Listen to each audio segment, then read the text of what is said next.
What is going on, everybody? Thank you for tuning in to my Derek Brunson versus Edmen Shahbazyan full card early predictions.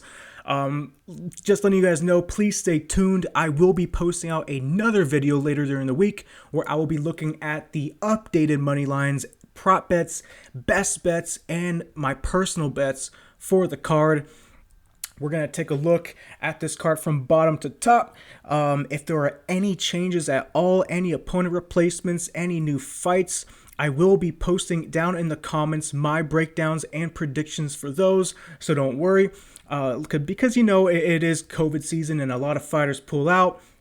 So, just look out for that in comments down below. All right, guys, we're going to get right into it. The first fight is at bantamweight. We have Chris El Guapo Gutierrez taking on Cody Durden. We're going to start off with Chris Gutierrez. He is the number 80th ranked featherweight, but he fights a majority of his fights at bantamweight. He is 29 years old. He's 5'9". He's going to weigh in this fight 135 pounds. He has a 67-inch reach, and his MMA record is 15-3-1, 3-1 in the UFC. Chris Gutierrez, he's running a 3-fight win streak over Vince Morales, where he just looked absolutely phenomenal, completely controlled that fight from the beginning of the bell, and took him out with nice leg kicks in the second round. He had a close win over Gerald in that fight, and then Ryan McDonald by unanimous decision. He's a dog fighter, that Ryan McDonald and Freitas fight, those were some dog fights. So that Gutierrez is super game. His only loss in the UFC was to Raoni Barcelos when he made his debut. He looked good standing. He looked a little stiff. It was his debut, but he did look good when he got taken down. It was kind of just Raoni from there, and we all know how good Raoni Barcelos is. Let's take a look at his opponent, Cody Durden. He is making his UFC debut on short notice. He is replacing Luke Sanders in a week's notice, actually. That's pretty soon, but one thing to look out for is that he literally just fought, so I feel like he's going to come into this fight still in fighting shape and game and ready to go. So his ranking, it's not available. I don't find any ranking of him online. He's not in the UFC. He's making his debut. He is 29 years old, 5'9", the same height as Chris Gutierrez. He weighs at 135 pounds. His reach, I couldn't find any reach as well. And his record in MMA is 11-2. His wins, let's take a look here. He's got some wins. He's running a big win streak right now. The level of opposition isn't that good. I would say his best notable win was against a guy named Veron Webb, who had some decent wins against some decent competition. Cody Durden, he's primarily a wrestler. He likes going for those takedowns. He likes establishing the octagon early, applying pressure, and he likes to have that top control position. One thing I noticed is that he doesn't really like to get hit. He does have one amateur boxing bout and one amateur kickboxing bout, but, not much to take away from that. Basically, we're looking at Chris Gutierrez to get the job done here. That's my prediction. These are the guys that Gutierrez should beat. After losing to Raoni Barcelos, I don't believe anyone is going to come out looking to implement the same game plan that Raoni Barcelos did. He's going to keep the fight, try to keep the fight standing. We know he has a huge advantage on the feet against Cody Durden. Cody's only path to victory is to just spam the takedowns, which Chris Gutierrez needs to look out for because he was taken down against Barcelos. Ryan McDonald had a small takedown at the end of the fight, and Gerald was controlling him against the fence and had a takedown there as well. So if you are taking Chris Gutierrez, you need to be careful of Cody Durden's takedowns, and that Cody Durden is also still in fight shape, I should believe, because he just fought. But my prediction is going to be Chris Gutierrez. He should get this job done. Tapology, you guys have Gutierrez at 88% and Durden at 12%. I do agree with that. I think the line, when it comes out, it's going to be pretty heavily favored for Gutierrez. But we'll see. Gutierrez was training for Luke Sanders, who is a little bit better. He's like basically the same fighter that Durden is, but just a little bit better. But yeah, Chris Gutierrez is going to be my pick, and I'm going to take him by decision. All right, guys. So the next fight of the night is going to be Jamall Emmers, pretty boy, taking on Timur the Lucky Valiev, and this is going to be at bantamweight again. Let's start off with Jamall Emmers. He's a former Contender Series fighter. He is the 94th ranked featherweight fighter. I couldn't find a ranking on him for bantamweight. He is 31 years old. He's 5'10", so he's pretty tall for bantamweight. He's going to weigh in at 135 pounds for this fight. He's going to have a 74-inch reach. His record is 17-5, 0-2 in the UFC. Let's take a look. He's got some wins over decent competition. Outside of the UFC, Rafael Barboza, that was pretty competitive until he got the arm triangle choke in the third round. Jay Cuccinello, who we know from The Ultimate Fighter, he's okay. What else? I mean, you know, a guy who's 6-11, 5-5. Jamall Emmers, you know, he comes forward, he applies that pressure early. Let's see, he lost to Julian Erosa. That was a nasty head kick knockout in the second round. And he lost to Giga Chikadze in his last fight by decision. You know, this guy, he's talented. He's quick on the feet. He kind of has low output. He's a decent striker. He has real nice takedowns. You know, he slam Giga. He uses it later on during the fight when he should be using it in the beginning of the fight, just because he has that advantage over his opponents. But the reason why he doesn't use it, it seems like, is because it tires him out quicker. And this guy gasses out. So you will see him in the third round, you know, shooting sloppy takedowns or not shooting at all because he's tired. One thing I like is that he does have a strong top control. You know, let's see. I mean, thing is, he has low fight IQ in my personal judgment. I mean, you know, he should be shooting for takedowns. That's his specialty. You know, he gets countered when he throws in, when he's coming in. What else? I mean, the guy is decent, but nothing to write home about, and his opposition is really nothing to write home about either. We're going to take a look at the newcomer, the UFC debutant, Timur the Lucky Valiev. He is the number 76th ranked bantamweight. He is 30 years old, 5'6", so he's significantly shorter. Same weight, 135 pounds, 68-inch reach. So he's going to have that reach disadvantage. 16-2 MMA record. He's making his UFC debut. So let's take a look at Timur Valiev. I wasn't too impressed by this guy either. It's just going to be a low-level bantamweight bout. I mean, his wins, his opponents have nice records, but they haven't really faced that great of competition. He kind of is sloppy with his striking, but, you know, he's basically wrestling based, and he's super relentless with it. He fought Chris Gutierrez twice. He lost one, then beat him, and we all know how good he is, and that he's in the UFC. And before that, Tiger Costa was probably his more impressive win, and that was his most recent one. You know, Timur seems to be used to being the shorter guy in the octagon or in the cage. He's 5'6". His opponents typically are 5'8" or taller. You know, he recovers well, but he will shoot when he gets hurt. He was dropped by Chris Gutierrez. He throws sometimes some nice body kicks, but he looks a little stiff on the feet. You know, he can be backed up against the fence. What he has going for him is he shows nice judo throws. And if an opponent has better wrestling, then they can take him down and he can be controlled. Really not impressed by either of these guys. I'm going to take Jamall Emmers, though. Emmers knows he's in the hot seat. If he doesn't get this W, he's getting the boot. He's getting the pink slip. You know, Timur's going to have a hard time trying to take down Emmers, who I feel their wrestling is going to just neutralize each other. Emmers is going to be the faster, bigger, better striker, more fluid.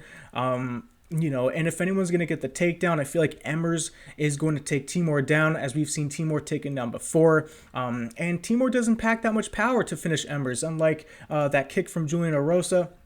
You know, he's not going to be throwing a high kick at him. So I'm going to take Jamall Emmers, and I'm going to take him by decision. We're going to take a look at Tapology. 18% are going for Emmers, so I'm taking the underdog here, and 82% are going for Valiev. That's super surprising. It's super interesting how so many people can be so confident on Valiev.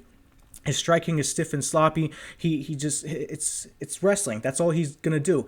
And Jamall Emmers, he's a good wrestler. So I don't see how Valiev. I mean, he may be able to take him down, but then Emmers will get back up. I just see a big striking disadvantage here for Valiev. But I'm gonna take the underdog shot. I'm gonna take Emmers, and I'm gonna take him by decision.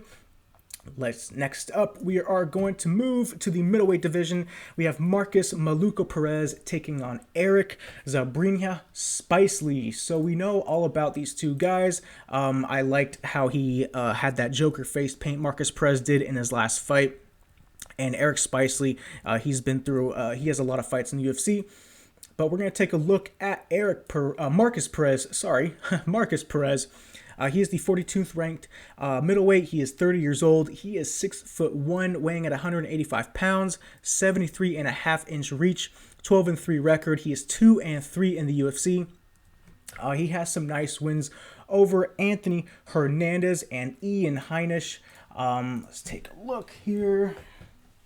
So that Anthony Hernandez fight was a nice submission win. And he had a nice submission win over Ian Heinisch. That was before Heinisch was in the UFC. But this guy has a nice submission-based game. He has nice cage clinch control. He looks for trip takedowns. He is not the best at holding positions after getting the takedown, but he still applies that nice pressure. He has nice elbows and uppercuts. That Hernandez win was super dominant. He throws some nice body kicks. He gets kind of wild in there. Shows a decent takedown defense, spinning back elbows. The one thing that you have to kind of look out for is when he gets super excited, when he starts kind of, getting super excited in that cage with his opponent, his fight IQ kind of lowers a bit. He gets a little bit sloppy.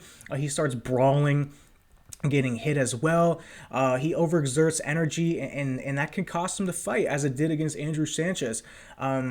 He showed good takedowns against Anders and Hernandez. He will threaten with the subs on the ground, but will give up position if he doesn't have it locked in. Let's take a look here. That guy, Perez, he is 1-2 in his last 3. He lost to Wellington Turman. That was a good performance by Turman.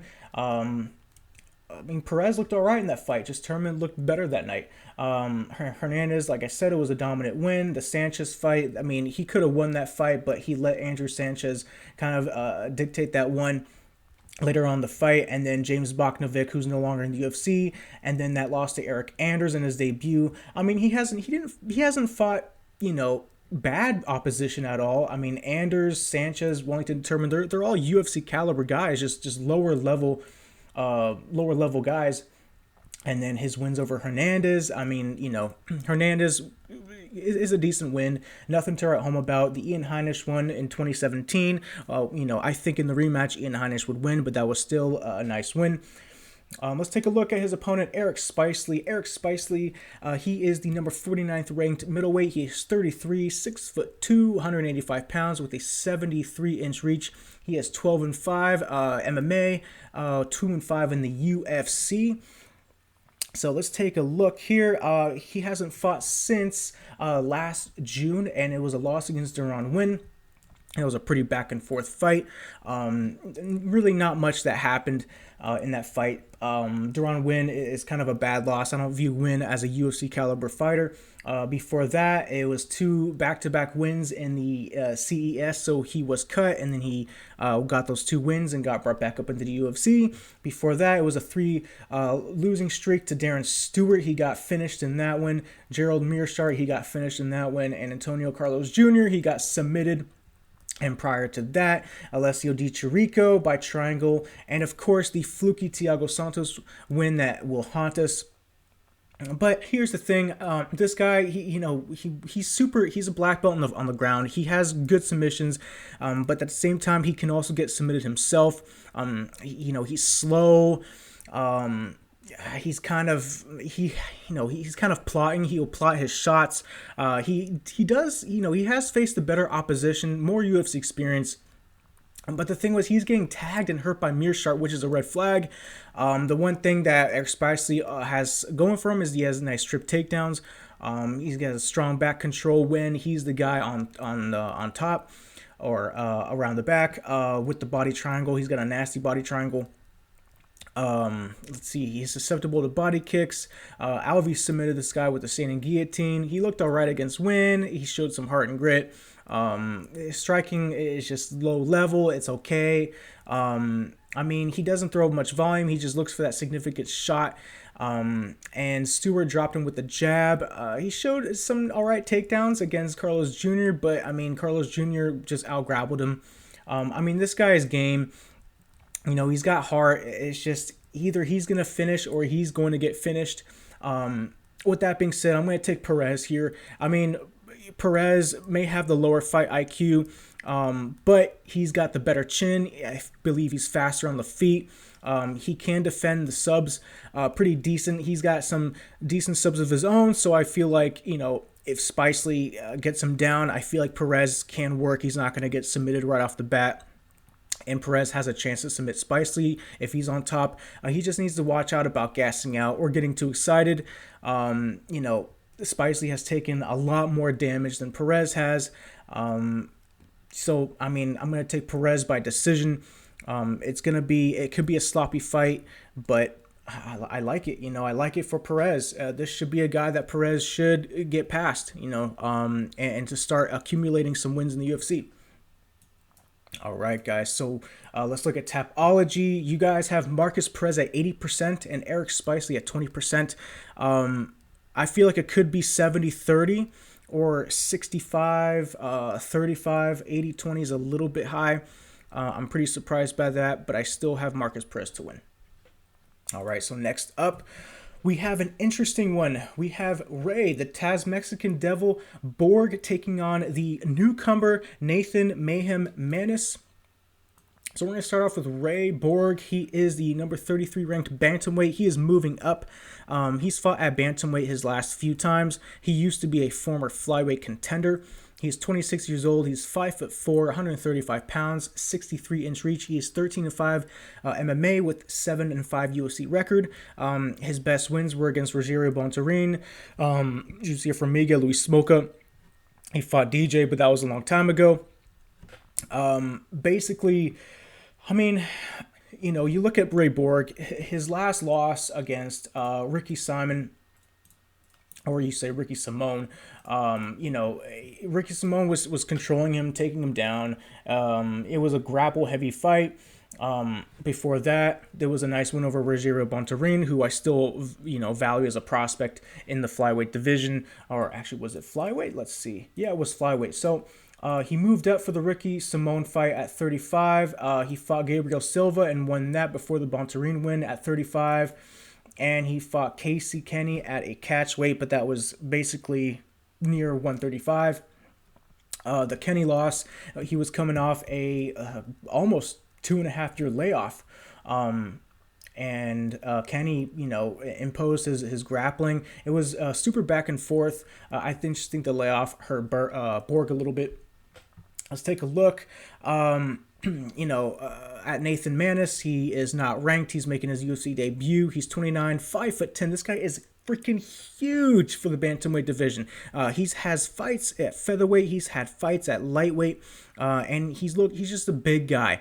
Super tall. He's got a 72-inch reach. He's gonna have that huge reach advantage over Borg. Huge height advantage over Borg. He's 11-1 in his MMA career. He's making his UFC debut. His notable win was against Jesse Arnett. That was a nice win against a decent opposition. Decent opponent. Here's the thing. Borg will have the speed and the UFC experience. You know, we can compare this fight to the Smoka fight. That's probably our closest, you know, tape that we could find, because Smoka was 5'9", super long and lengthy. But that's when Borg was, you know, before he challenged for the belt. He was on a tear. Smoka gets taken down. We haven't really seen Maness get taken down that much. His loss to Casey Kenny, like we said, was a 2-year layoff. Borg hasn't looked as quick as he used to. He can get taken down, but he gets some nice takedowns as well. Maness, I mean, my gosh, this guy is super tall. He showed power in his right hand, dropping Arnett.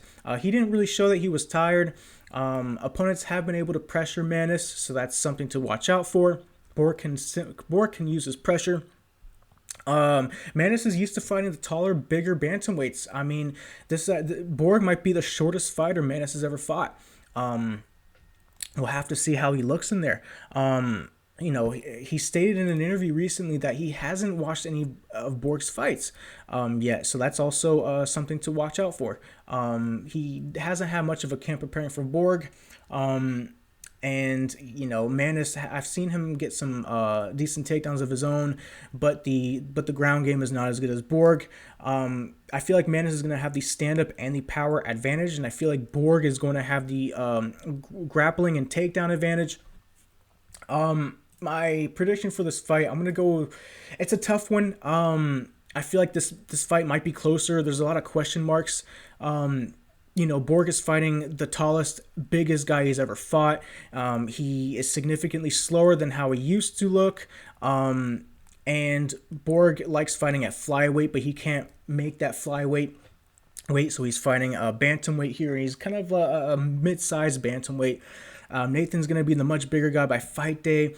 The thing is, we haven't seen him fight anyone as small as Borg, so we don't know really what to expect. Will he have trouble with Borg's size, his speed?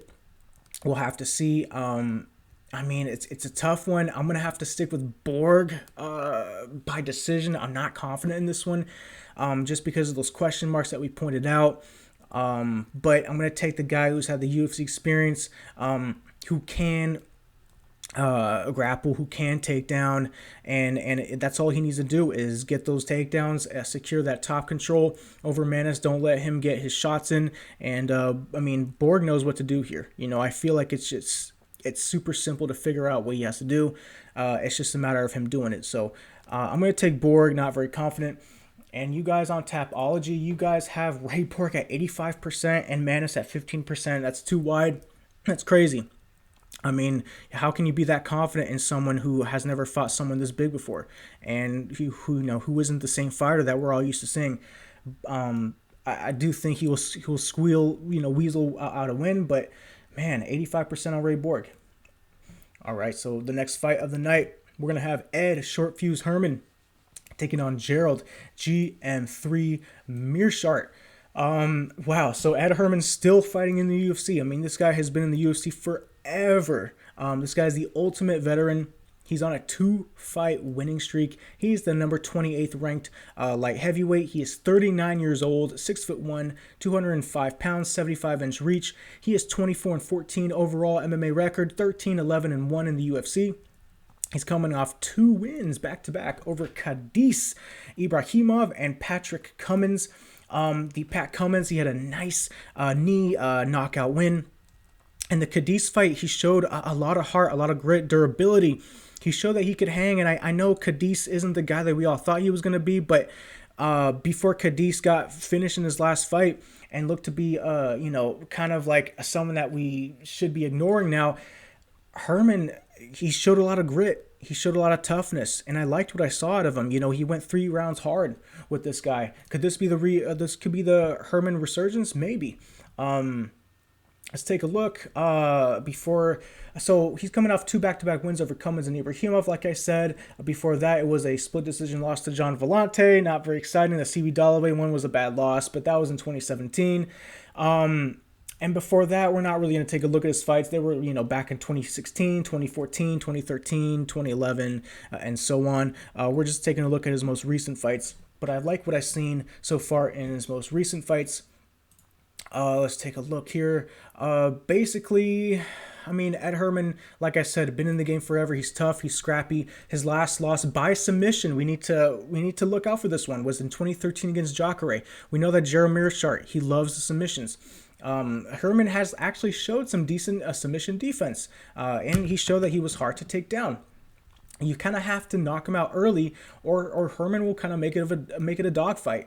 Khadis was super aggressive in their fight. Herman survived the flurry of punches, was able to defend Khadis's takedowns during the fight. When he was taken down by Cadiz, he was able to get back up. We got to look out for that. I think Cadiz is a better MMA wrestler than Gerald Meerschaert. In the Cummins fight, Cummins landed some all right shots, back and forth standing, sloppy striking. But basically, Cummins took him down. Herman was able to get back up. So I feel like it's hard to hold Herman down. And then he got the knockout. Gerald Meerschaert, let's take a look at him. GM3, he's number 22 ranked middleweight. He's moving up for this fight to light heavyweight. He may be the smaller guy here. He's 32 years old, 6'1", 205 pounds, a 77.5-inch reach, and he's 31-13 overall, 6-5 in the UFC. He's got some all right wins. He's turning into a veteran of the game. He lost to Ian Heinisch in his last fight. That was an ugly round 1 knockout. He beat Duran Win by rear naked choke. It was just Duran Win getting tired, and he was able to find that choke. The Eric Anders loss, it was just uneventful, back and forth, sloppy striking match. But nothing too impressive. He couldn't land a takedown. The Trevin Giles fight, it was an all right fight. He took advantage of Giles being tired in the third and got that submission. And then I feel like his best display was against Holland. He showed grit. It was a lot of back and forth. He took Holland down. It was a close fight. With this one, I'm gonna take the dog. I feel like, I haven't seen any lines yet. I'm gonna look at the lines later and let you guys know, but I'm gonna take the dog. I feel like Herman, it's his coming out party. Herman version 5.0. He seems hard to take down, hard to hold down. His last submission loss was to Jacare back in 2013. Both have subpar striking, but Herman can hold his own. Herman has shown improved cardio and durability. He showed that against Cadiz.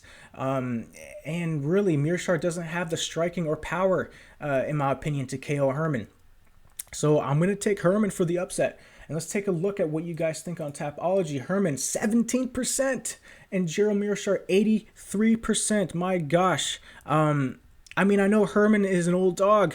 I know he's not going to get any better. Maybe we've seen the best Herman we've seen, but I feel like we've seen the best Gerald we've seen. He really hasn't impressed any of us at middleweight, and he's moving up, and I feel like, I know Herman's a former 85er, but lately he's just been looking big, and he may be the bigger fighter than Gerald, and I feel like he can hold his own on the mat, hold his own on the feet. It's got to be closer than that, but I'm going to take Ed Herman for the upset. All right, so taking a look at the next fight, we have the main event of the prelims. We've got Frankie Saenz taking on Jonathan Dragon Martinez. We're going to start off with Frankie Saenz. The guy is 30. He's the 38th ranked bantamweight. He's 39 years old, 5'6", 135 pounds with a 66-inch reach. He's 12-6 overall MMA record, 5-4 in the UFC. His best wins were against Merab Dvalishvili when Merab made his debut, and Henry Briones, who is also 38. His last loss was against Marlon Vera not too long ago. Actually, not too long ago. Sorry, that was last year. So he's taken about a year and a half layoff, but he lost via a knockout to Marlon Vera. The Henry Briones fight was a dog back and forth fight. Nothing to write home about, and the Merab Dvalishvili was a nice win, but in the rematch, I feel like Merab would get the W there. It was Merab's debut. Before that, it was just a loss, 3 in a row to Augusto Mendes, Eddie Wineland, and Uriah Faber. When we look at Frankie Saenz, he has veteran experience. He has nice head movement. He throws hard leg kicks, really hard leg kicks, good takedowns, but can get taken down as well by elite wrestlers. He's got some solid takedown defense against non-elite guys. He's been in some back and forth battles quite a bit. He's taken a lot of damage. His chin may be in question. Saenz would like to establish the wrestling game early. Even when he's getting tagged, he'll try to establish the wrestling game early. And let's see. He's quick. He's aggressive early on. He loads up his shots, but it leaves him to getting open, getting countered. When he tries to land his shots. Yeah, I've seen some nice body kicks out of him. He was hit clean and dropped by Wineland. Sorry about that, by Wineland. I mean, Saenz is nothing to write home about. He has the UFC experience, but he's been in a lot of wars.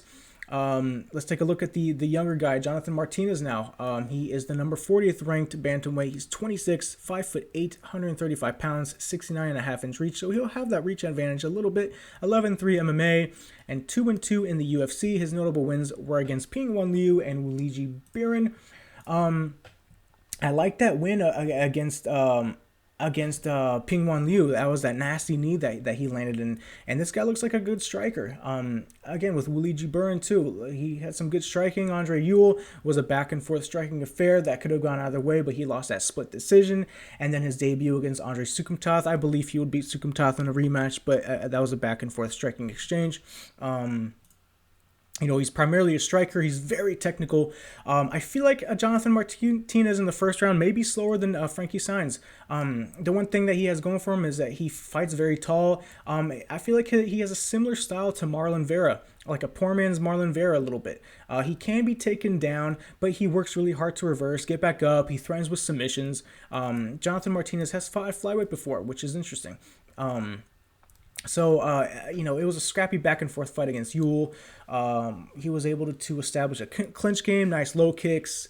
Let's see, he has nice kicks to the body, to the head. He likes those back and forth striking battles. What else? Biren actually was able to have a nice trip takedown against Martinez. But Martinez was working hard to get the scramble. And Martinez was able to reverse, lane takedown of his own. Buren had Martinez in a guillotine, but he was able to get out of that and have nice top control. Basically, Buren had nothing to offer off of his back. I feel like Saenz will have more to offer if Martinez is on top or reverses. And then the Sukumtath fight, Sukumtath dropped him early, was able to get a takedown, but Martinez showed great survivability. And like I said, I think the rematch will go a lot different. Give me Martinez here. You have to fade the older fighters. Frankie Saenz is 39. He's coming off a loss, a nasty knockout loss to Marlon Chito Vera. Martinez is going to have the height, the reach, the length. He's going to fight tall. He's got that Marlon Chito Vera style, very technical, good striker. Frankie Saenz may be a threat in the first round, but I see Martinez getting that second or third round late stoppage. So give me Martinez by knockout. Let's take a look. So we have Frankie Saenz at 15% and Jonathan Martinez at 85% on Tapology. I agree. I feel like it could be 75% Jonathan Martinez instead of 85%. But I like Martinez here. I like, just the fact that he's so technically sound on the feet and that he has the ability to finish people. And Saenz has been through a lot of wars, just one knee. I can see Martinez getting that knee. All right. So next fight, we are kicking things off in the main card. We're going to have Kevin Trailblazer Holland taking on Trevin, the problem Giles. Let's take a look at Kevin Holland. Kevin Holland, he is the number 21 ranked middleweight. He is 27 years old, 6'3", 185 pounds, 81-inch reach. Wow. 17-5 MMA record, 5-2 in the UFC. He's got some nice wins over Anthony Hernandez, that dominant win. Gerald Meerschaert, it was a sloppy win, but he got it done. And Alessio Di Carico. Let's take a look at some more of his record. He has losses over Brendan Allen. We know that Brendan Allen is a stud, a prospect.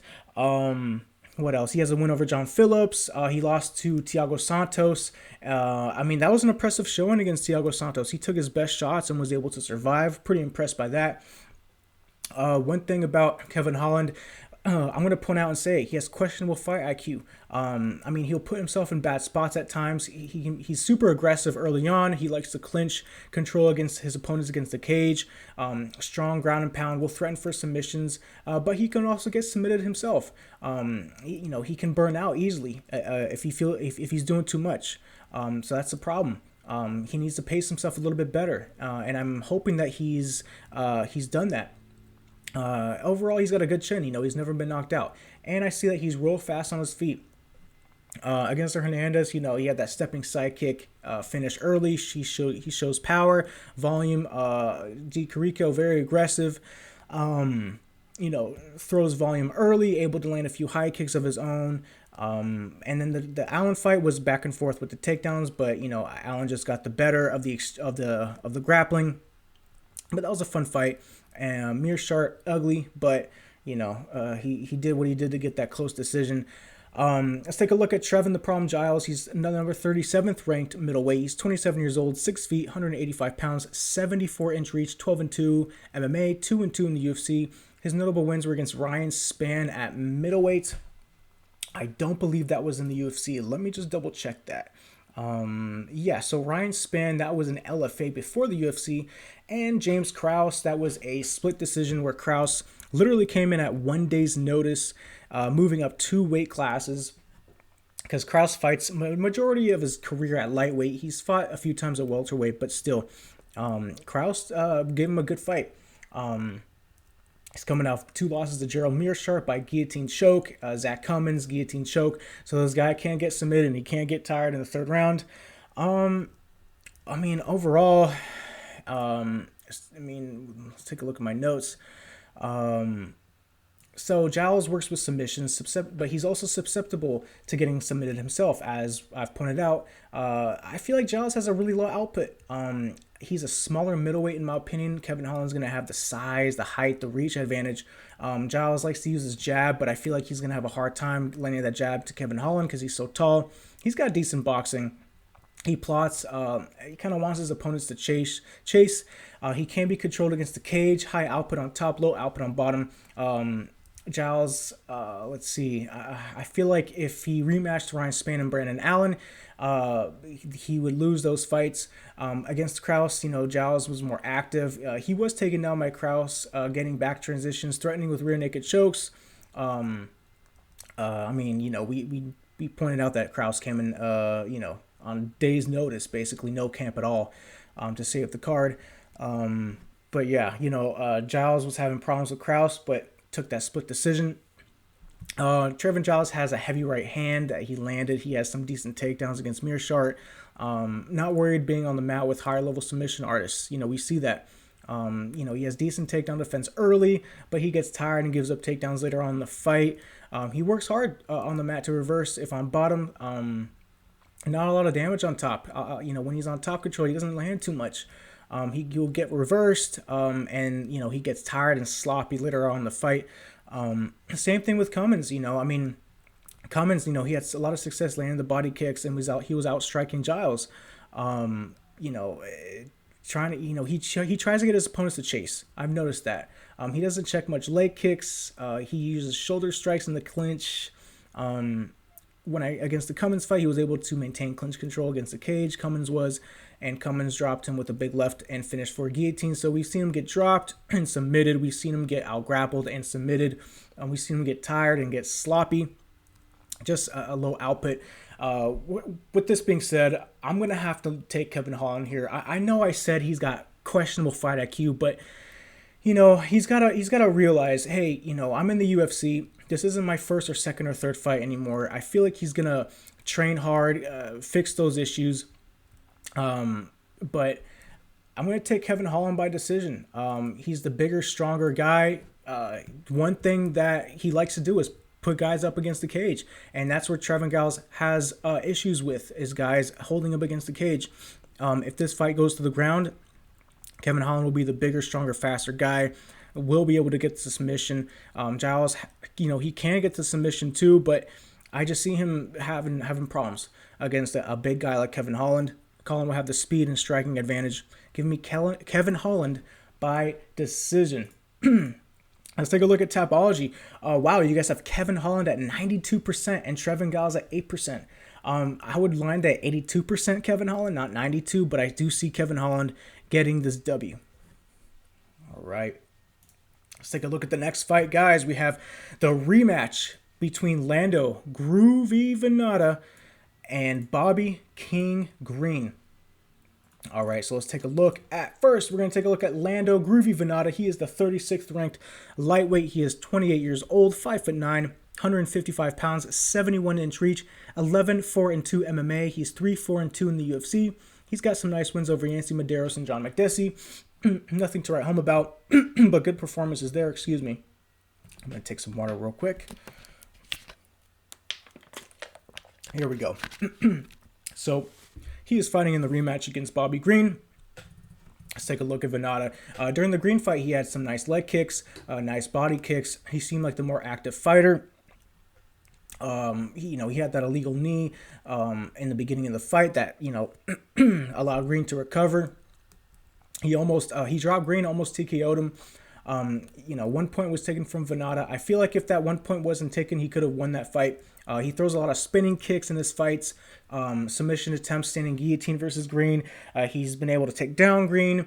Vannata seems like a super unpredictable fighter standing. You don't know what he's going to do.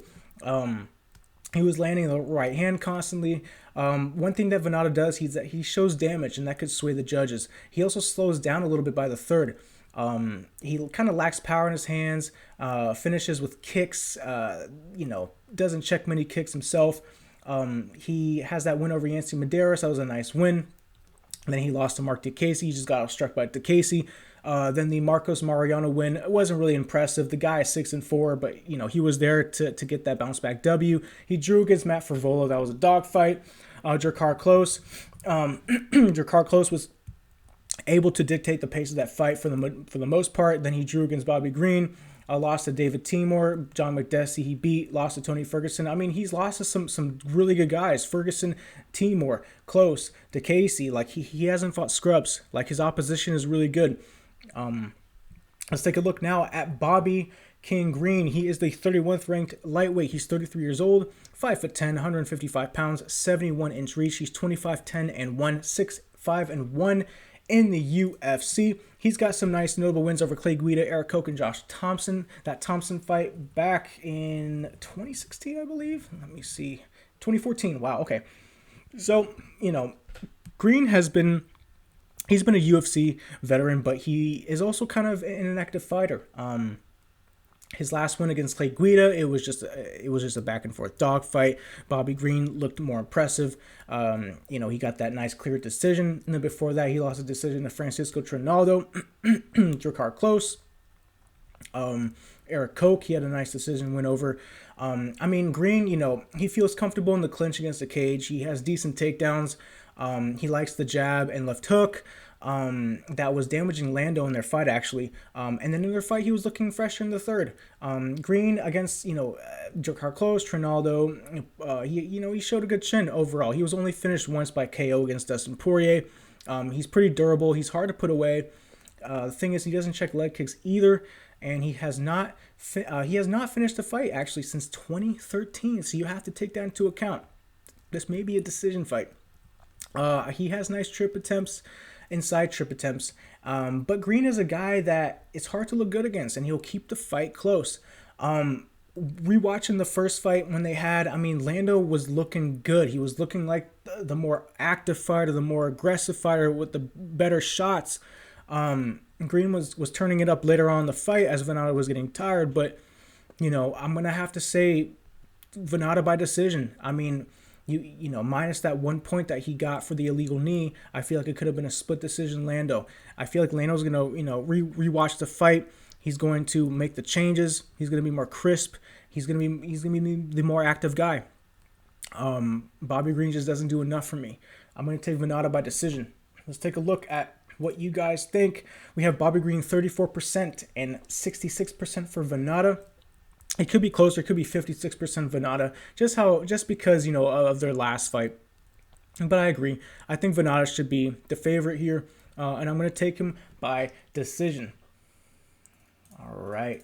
So moving on, we have what should be the co-main event, but it isn't. We have Vicente, the silent assassin Luque, taking on Randy Rude Boy Brown.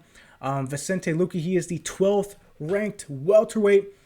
He's 28 years old. He's 5'11", 170 pounds, 76-inch reach. He's 18-7-1, 11-3 in the UFC. He's got some notable wins over Nico Price twice, Mike Perry, Brian Barberena. The silent assassin, he's got high-level striking, power in his hands, strong knees. He's durable. He has a lot of experience. He's fought better opposition, and his losses were against top 10 guys.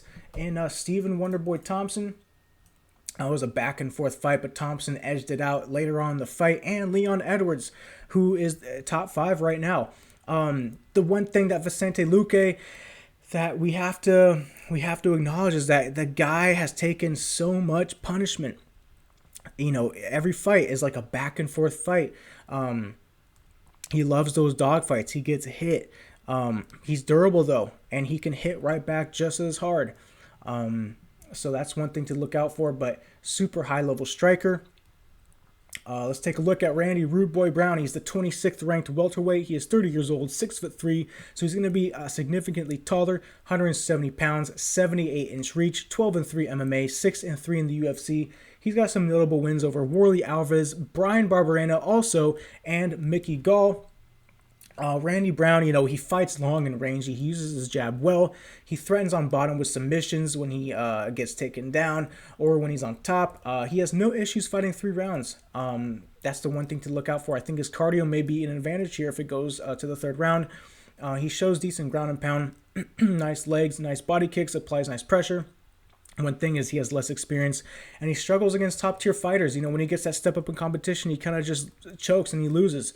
He can be held down by stronger guys.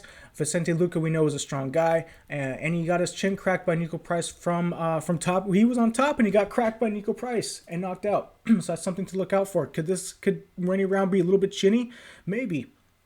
His wins over Warley Alves, Brian Barberena were nice. He is 3-2 in his last 5. That Mickey Gall win, it was a win that, he definitely won, but, betting on Randy Brown, you kind of got nervous there. The Nico Price fight, he was winning until he got hammer-fisted from bottom position, knocked out. The Bilal Muhammad loss, he showed durability in that fight against Bilal Muhammad, but it's just Bilal Muhammad. He has a strong top game, and Bilal, it's hard to look good against Muhammad. And then he's got some, wins against Brian Camozzi, Eric Montaño, not very impressive. So basically, this is a step-up fight, and we know that he doesn't do well in step-up fights. Can he crack Luque? Absolutely. Because Luque has been in so many wars, we don't know all the wear and tear that he's been through. We don't know how good his chin is right now. But my prediction for this fight, we're going to take Luque. We're going to take him by knockout. The striking level is just, it's the high level of striking that Vicente Luque presents is going to be too much for Randy Brown.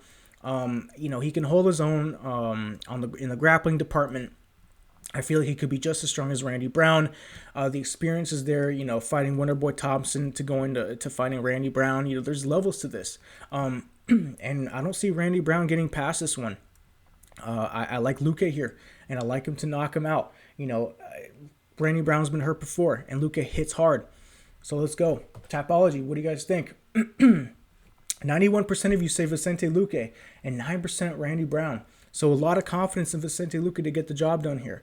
I do agree he will get the job done, but I think that's a little bit high. Randy Brown could be game 2, but Vicente Luque is my pick. And then the co-main event, we've got Joanne Bad Mofo Calderwood taking on Jennifer Maia. We're going to take a look at Joanne Calderwood. She is the number 3 ranked women's, is this women's flyweight or strawweight? Let me check. Sorry about this, guys.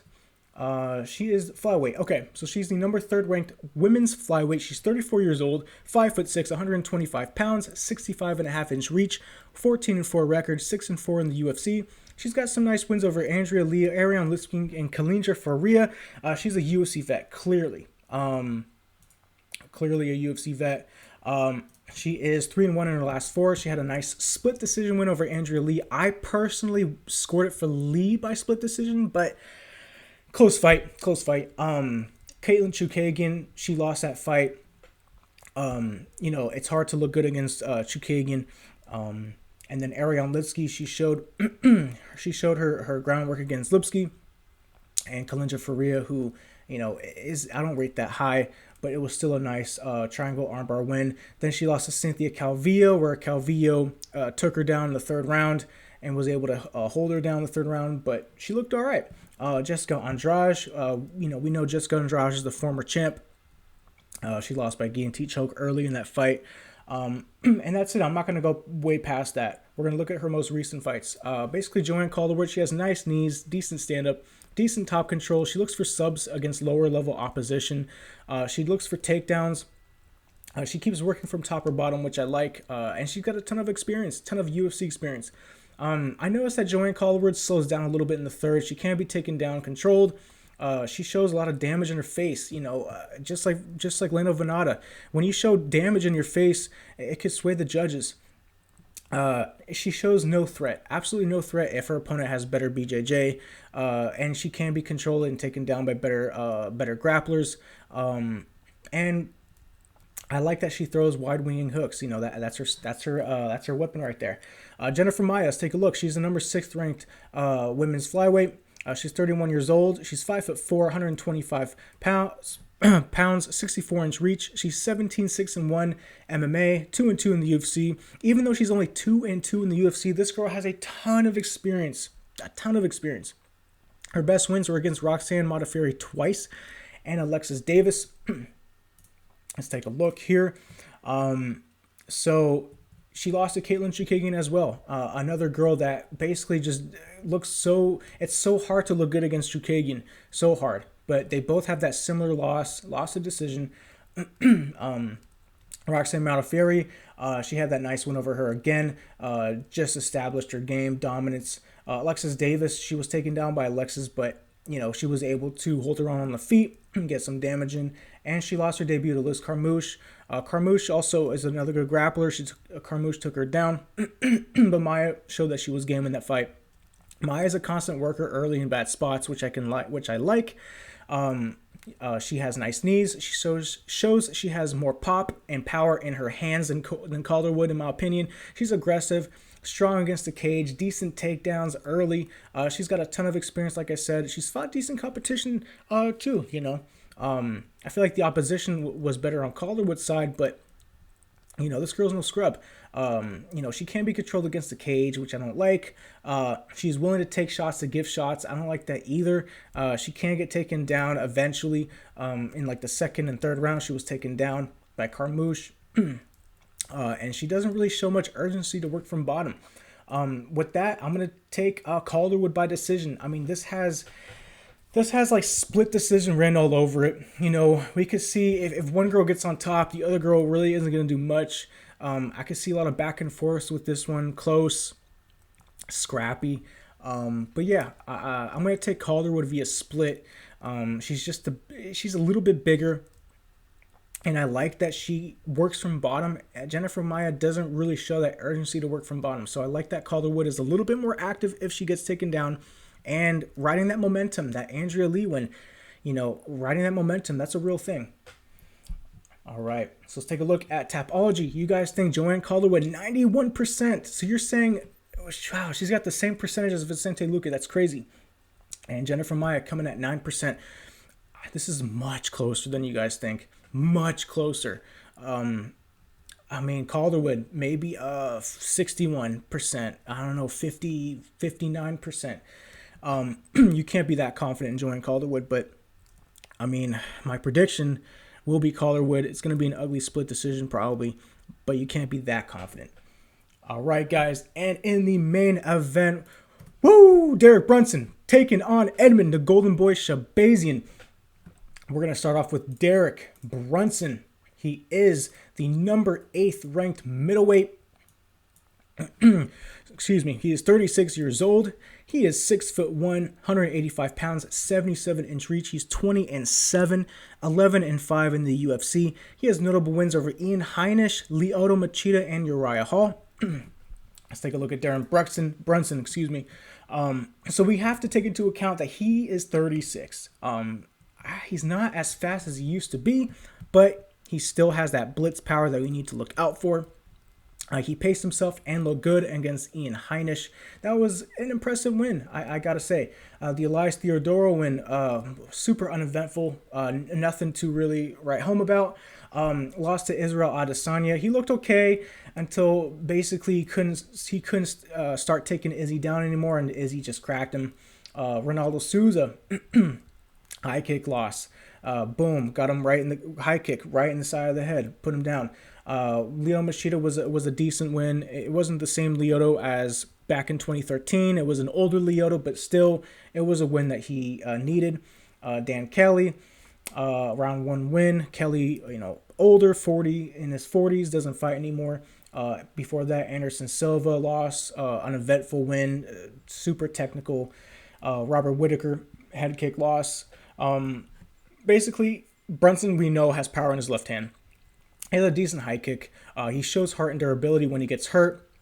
It's hard to put him away with strikes. You need to do the head kick and then follow up with TKO strikes. But when he gets hurt by a punch, he shows that he's durable. He shows that he's willing to throw that bomb to try and get you. He's got some nice back-to-back wins over top 15 guys. Ian Heinisch is number 10 and Theodoro was 12. I don't think Theodoro's in the UFC anymore, but still, he has top 15 back-to-back wins. He's got the way more experience, fought better opposition. We know that. Brunson still has his blitz, but lately, less blitz, more pace, more control. So we'll see. Nice trip takedowns, strong control against the cage, relentless takedown attempts also against the cage. He's a good wrestler, and I like that he takes the center of the cage. He doesn't really like to back up unless he's hurt. One thing that we have to look out for, he's 36 years old. We've seen the peak of his abilities. He's not getting any better from here. We've seen the best Brunson that we can see. I feel like he's lost his speed a little bit. Slows down longer the fight goes. Low output standing. He's waiting for that shot, but he's just lower output. No control. No top control after taking opponents down. This is big. So when he takes him down, he just doesn't have any top control. And he's very, very, very susceptible to the high kick. He was finished 3 times, almost 4 by Heinisch, by the high kick. You need to that's the way to beat him. Overextends his left hand, which leaves him open to getting countered. And he struggles against aggressive strikers. And I noticed that he sort of chokes in high pressure moments against top competition. He's 1-2 in UFC main events. And he feels like he's being fed here as a gatekeeper. So, that could give him some motivation. Let's take a look at Edmen, the Golden Boy Shahbazyan. He is the number 9th ranked middleweight. He is 22 years young, 6'2", 185 pounds, 74-inch reach. He is 11-0, undefeated, 5-0 in the UFC. He's got some wins over Brad Tavares, Charles Byrd, Darren Stewart. Let's take a look at some more. Brad Tavares, that was a sick high kick that he threw, which put him down. Jack Marshman, it was just the dominance from top game. Super dominant, got that ground and pound win. Charles Byrd, Charles Byrd was going for the takedown, the elbows to the temple, nasty. This kid has just nasty ground and pound, nasty power. Darren Stewart, it was a split decision, not the best fight. He shows that he has some wrestling in his back pocket, taking Stewart down, but we know that Stewart isn't really the best at taking takedown defense. He's 22 years old. He's still growing and learning. We gotta take that into account. He's super aggressive, very aggressive. He looks for the finish early. He picks his shots very well, patient at throwing with power, and he throws with accuracy. He's riding that confident, unbeaten momentum. Again, that's real, guys. He's got nice, decent takedowns. If we see him strong top control, I don't see him going for takedowns against Brunson. I just don't. We know that Brunson has good wrestling in his back pocket too. He's got a nice high kicks, good chin, shows no signs of getting hurt. He's got a heavy ground game, submissions, ground and pound, and he shows that he can go 3 full rounds. This is his first time going 5 rounds. Can be reckless at times though. He can exert himself a little bit, and he's not afraid to stand and bang. He has far less experience, lower opposition, and we just don't know. Some fighters choke in main event spots. We'll have to see. This is his first main event. And then prior to the Contender Series, the guy kind of fought cans. When he goes into the UFC, he fights these, higher level guys and looks super great. So we're just going to ignore the fact that he fought absolutely nobodies before this. But here's the thing, guys. I am really confident in Edmen Shahbazyan here. He's going to get the knockout. I'm calling it right now, and I think that's what everyone's going to call. Brunson's a stepping stone. He's 36. Here's the thing. Here's the key thing that's just so evident. Brunson has been finished because of the high kick. It's always the high kick that tags him, and then you follow up with the ground and pound. Guess who throws high kicks? Edmen. Edmen throws high kicks. He's going to throw those high kicks. He's going to land that shot against Brunson. He's going to tag him. He's going to ground and pound him. Shahbazyan will knock him out. Whew, that was fun. I had a good time breaking down these fights with you guys, doing tape study. I hope you all enjoyed. Please hit a like, subscribe. That would be amazing. I would love to do these every single week for you guys, those early predictions and breakdowns. And then please look out for another video during the week. We'll be breaking down the odds, best bets, everything to do with making money for this card. I'm going to help you guys out with that, and I'll personally show you my bets as well. But thank you so much for tuning in. I cannot wait to do the next fight card with you guys. All right, so thank you so much. My email is down below if you want to ask me any questions or talk fights. And timestamps below as well, guys. So thank you so much. Enjoy the fights. I'll see you guys next time.